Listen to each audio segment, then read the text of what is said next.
You ever seen a city die in slow motion? Man, that's what Constantinople looked like back in 1453, like the whole damn world was burning itself alive. Smoke twisting up from the walls, church bells clanging like they were begging God to look down just one last time before everything went straight to hell. The sky wasn't even blue anymore. It was the color of ash and blood. Inside the convent of St. Theodora, a bunch of nuns huddled together, their rosaries shaking like they knew prayers weren't going to stop cannonballs.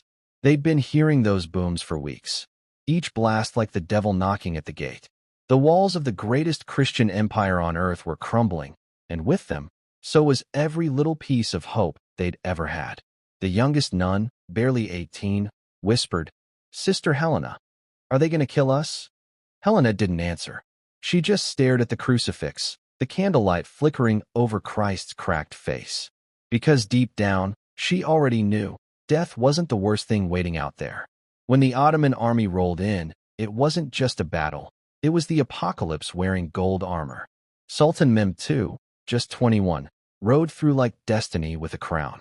The Christians called him the beast from the east. The Muslims called him the conqueror. But to the women trapped behind church doors that night, he was a damn nightmare wearing royal robes.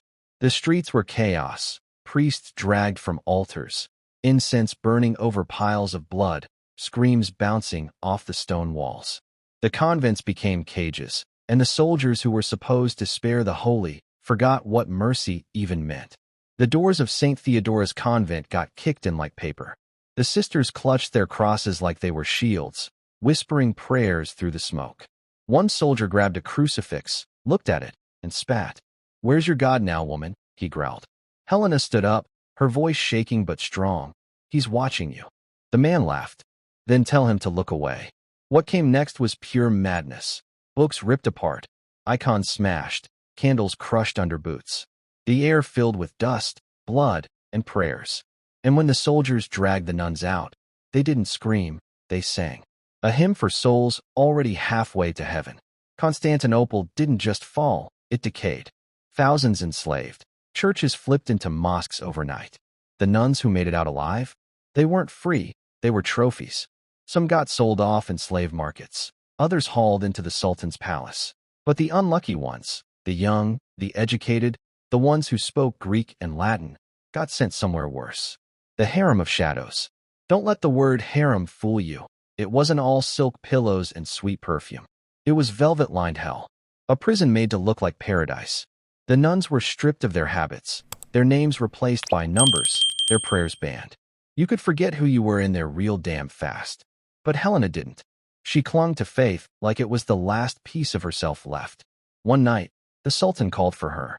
She walked barefoot into his throne room, her white dress glowing like a ghost in torchlight. Mehmed looked at her and said, "You're not afraid?" Helena's eyes didn't move. "Should I be? You've already taken my world." He smirked. "Your world or your God?" She shot back, "Both. But only one can be taken by men." Nobody knows what happened after that. Some say he let her walk free. Others say her body was found by the Bosporus, hands folded in prayer. But whatever went down that night, the Sultan didn't smile again for a long damn time. Official Ottoman records don't say a word, but the whispers did. Merchants talked about Greek women who never spoke. Priests smuggled letters about nuns locked inside the palace. And a Venetian traveler swore he heard Latin hymns echoing at midnight from the Sultan's walls. Decades later, workers digging under Topkapi found a sealed iron door. Behind it, a stone room blackened by soot, crosses scratched into the walls, and bones, dozens of them, kneeling in prayer. The report said it was a burial chamber, but one guard wrote quietly, "The door was locked from the outside." That's when people started calling them the nuns who prayed in the dark. Death, at least, ends things. But what they went through, that was worse. They were forced to live, to smile when the Sultan walked by, to forget their own names, their own God, and still keep breathing.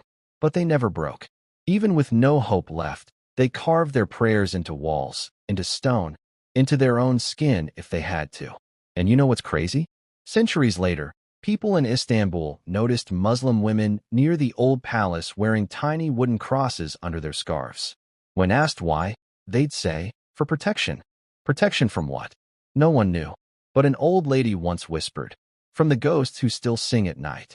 Every empire's got its shadows. Rome had the catacombs. The Ottomans had the harem. And deep under Topkapi, the air still hums with something holy and broken. A hymn, maybe, sung by women who refuse to disappear. Their names are dust now, their graves long gone, but their stories still breathing. Because what the Ottomans did to those Christian nuns wasn't just conquest, it was erasure. And yet, here we are, still telling their story. That's how you know who really won. Cause civilization built on broken faith? That ain't civilization. It's just barbarism in silk robes. And those screams, the ones from the women who wouldn't kneel, they didn't fade. They turned into echoes. Echoes that still haunt the halls of history. When the smoke of Constantinople finally cleared, the city looked dead as hell. Just a graveyard made of stone, ash, and broken dreams. The churches? Torched. Streets? Nothing but bones and smoke. But inside the Ottoman palace, man, that's where the real nightmare started. No noise. No laughter. Just this creepy-ass silence that felt like it was stitched out of fear itself. They called it the Harem of Shadows, but it wasn't on any map. Nah, this wasn't some royal love nest. This was where they dumped the forgotten, Christian women, mostly nuns, snatched from burned-down convents and locked behind silk curtains and iron bars. Their names wiped clean, their prayers banned like poison. Some lost their minds. Others just turned their madness into faith.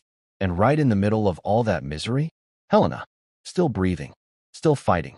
Her cell looked fancy with all that velvet, but it was straight up a coffin. She hadn't seen sunlight in months. The only sound was water dripping from the ceiling and the faint rattle of chains in the next room. Every damn night, she'd scratch a tiny cross into the wall with a broken pin. One for every day she survived. The guards started calling her the ghost nun. The women whispered, saint without a church. And sometimes, when she thought nobody was listening, she'd whisper in Greek, "You can take the cross from my hands, but not from my blood."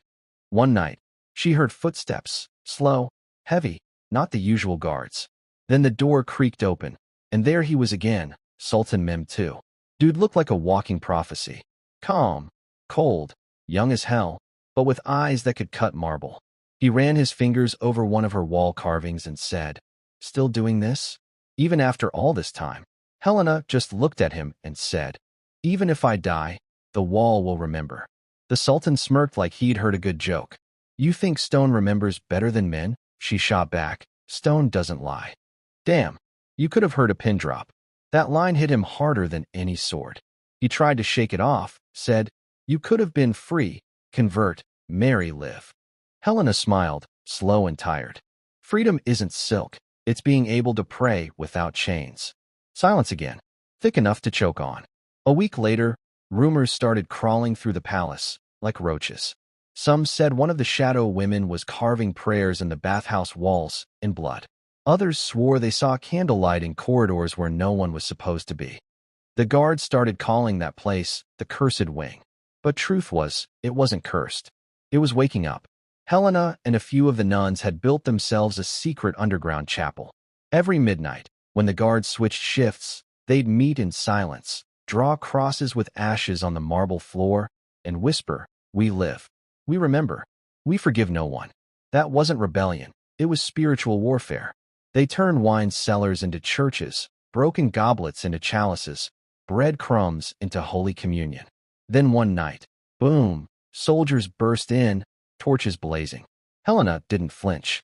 "Kill me if you must," she said, "but my blood's gonna stain your damn walls forever." The captain hesitated, spooked. "The Sultan will decide." They dragged her off. Mehmed was waiting in this golden-lit chamber, looking more like a ghost than a king. "You've been holding secret masses," he said. Helena nodded. "A woman needs to speak to her God. You got yours, I got mine." He leaned in, voice low. "You think your God's gonna save you now?"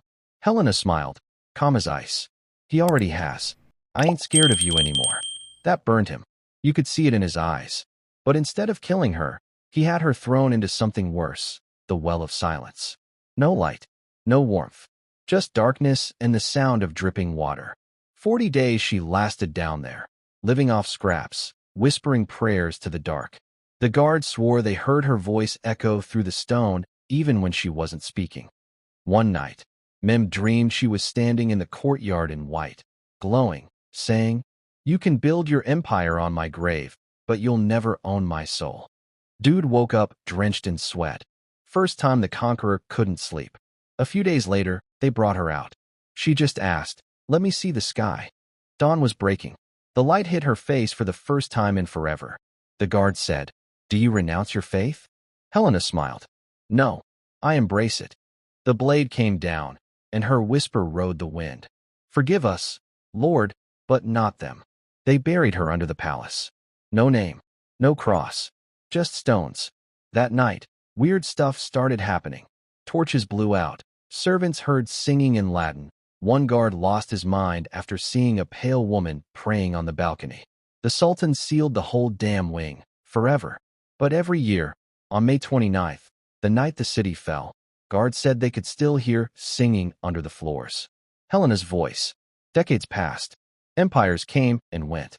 The Harem of Shadows turned into a ghost story, something mothers whispered to scare their daughters. Centuries later, a French historian bribed his way in, found walls full of carved crosses, and one message, in Old Greek: "We forgave God, not men." The Ottomans built their empire on blood, gold, and faith. But beneath all that, under the palace floor, were the bones of women who refused to kneel. They didn't make it into the history books, but the wind still hums their story. The candles still flicker for no reason. The whispers still sound like prayers. And maybe, just maybe, Helena's still there, praying in the dark, reminding the world what it cost.